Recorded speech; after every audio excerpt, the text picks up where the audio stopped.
Hello and welcome to Inside the Americas, a look at what's coming up on today's show.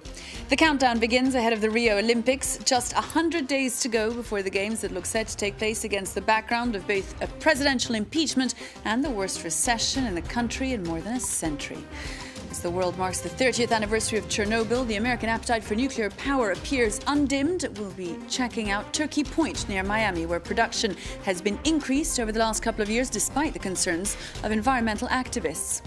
We'll also be looking back on today's show at a dark period of American history when screenwriters could be blacklisted for their political beliefs. Dalton Trumbo hits the movie screens here in Paris this week.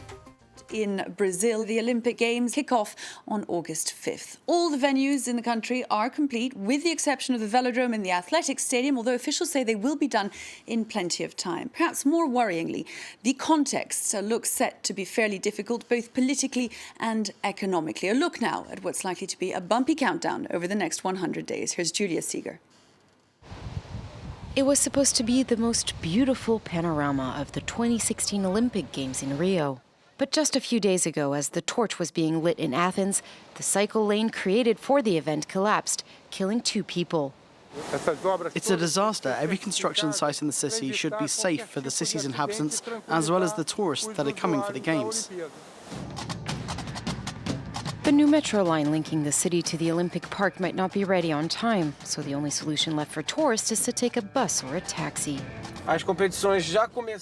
Tourists are going to run late to events because of these delays. It won't be a problem for athletes or officials because the police will open special lanes for them. 2 hours spent in traffic to reach 8 brand new stadiums, one of which, the velodrome, is still under construction. Some test events were cancelled because the velodrome was not ready, right? No, really, it's nothing. It's a small problem. We're going to fix it in no time. Despite widespread criticism, the mayor of Rio remains optimistic. After the event, all this will be taken down and it will be converted into a school. The problem is that historically Brazil has a bad reputation. It's understandable, but it's not fair. Look around you. Everything's ready. But tourists who have come to support the French gymnastics team during test events say these delays have indeed created traffic congestion. The inside is nice, but outside there's definitely still a lot of construction work. It was really complicated for us to get here. Let's just say one needs to be really motivated. It's in 3 months. I hope everything will be ready. The government has asked Brazilian companies to give their employees a holiday to ease gridlock traffic, ready to do everything it takes to preserve the Olympic spirit. A look ahead there to those games that start in 100 days. We're going to have a look now at what's been going on the American election campaign trail.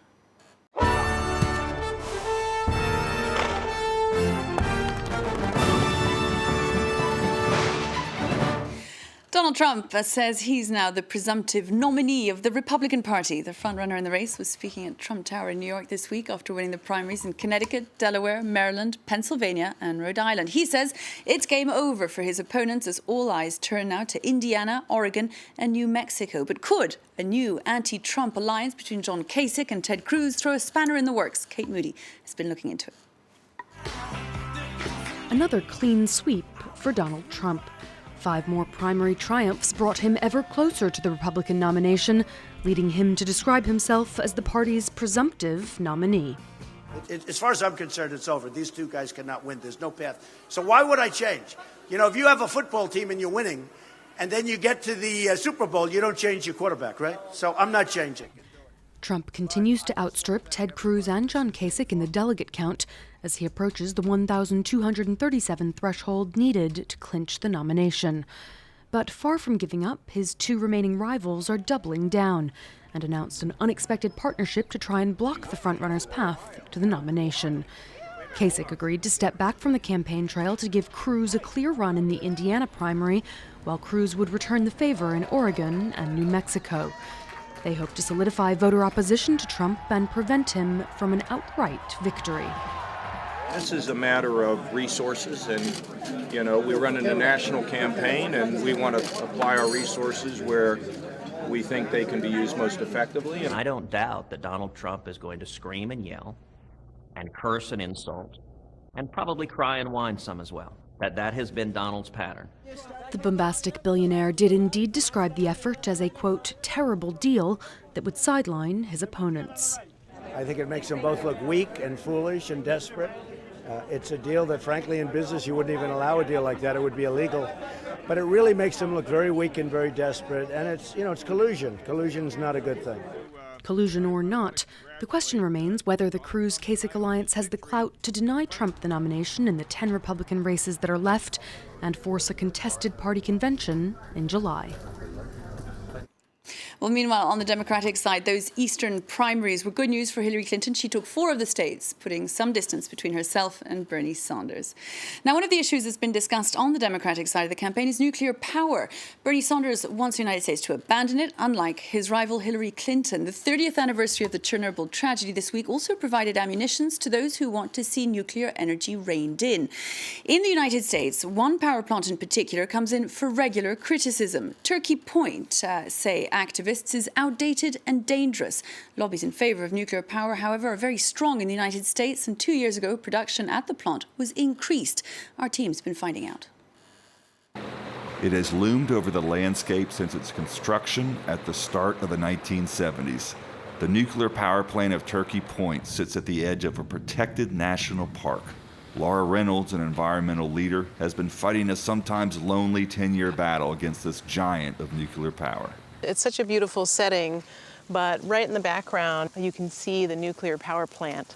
And with the new information that groundwater plume is going into the surface water of Biscayne National Park, it's kind of heartbreaking.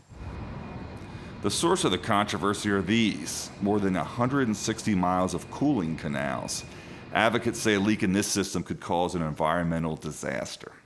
This is invisible. It's in the water. It's leaking out phosphorus and ammonia, and it can have detrimental effects on fish and wildlife. The owner of the power plant, Florida Power and Light, is a titan of the energy industry in the United States. This power plant supplies electricity to 9 million people, and executives say the facility isn't a threat. There is no leak of plant water radioactivity to the bay. Ammonia is not a byproduct of plant operations. Ammonia is something that's found throughout nature, a lot of times from animals, from vegetation, from a number of reasons. This county commissioner sees it differently. A scientific study was launched last month at her request. The results found ammonia levels at 9.5 milligrams per liter, 4 times higher than normal. Still, government regulators have not ordered action. For sure, our power companies are very, very powerful in this state and in the country. They have known perhaps about this problem and have been seeking to remedy it, but it hasn't been part of a conversation with the county until recently. With talk of pollution impacting water distributed to 3 million inhabitants, some residents have already changed their habits. Recently, I almost exclusively buy bottled water and drink bottled water. And a lot of that has to do with the uncertainties and the ongoing news reports that keep coming out about the quality of our water here. For now, no one is able to conclusively predict the effects of the chemicals on humans and on animals. Without concrete action from local or state regulators, environmental groups are planning to sue the power plant in federal court. Now to one of the shadier parts of America's political history. Trumbo hit French cinemas this week, a film that tells the story of how Dalton Trumbo, a top Hollywood screenwriter, was jailed and blacklisted for his political beliefs in the 1940s. To bypass the blacklisting, he resorted to pseudonyms and even asked friends to take credit for his screenplays, leaving him unable to claim credit for the Oscars his films won. Julia Seeger has the story. Americans feel that Hollywood is just a haven for overpaid traders. 1947 in the U.S.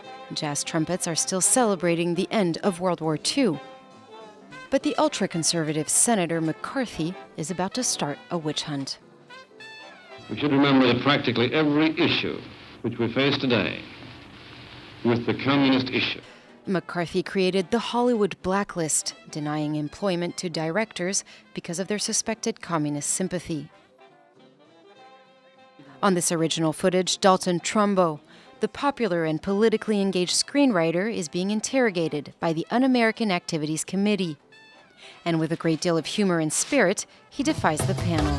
Are you not, or have you ever been a member of the Communist Party? Many questions can be answered yes or no only by a moron or a slave.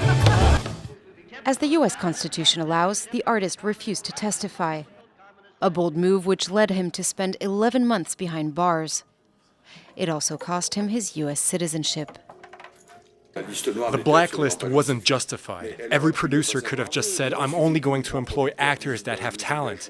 We won't consider their political affiliation. And it would have been over. The American industry did not belong to McCarthy. Buddy, I got nothing to say to you. we do what everyone says we can't. We write. Today, as a Hollywood actor playing Dalton Trumbo is still a powerful statement. Fighting for civil rights is important. That the First Amendment of our Constitution is important, and we shouldn't even put it on pause.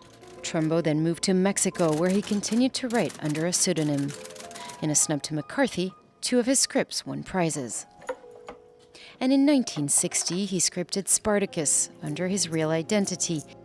The epic historic drama won 4 Academy Awards and marked the end of the Hollywood blacklist. That brings us to the end of this edition of Inside the Americas. Thanks very much indeed for watching. See you again soon here on France 24.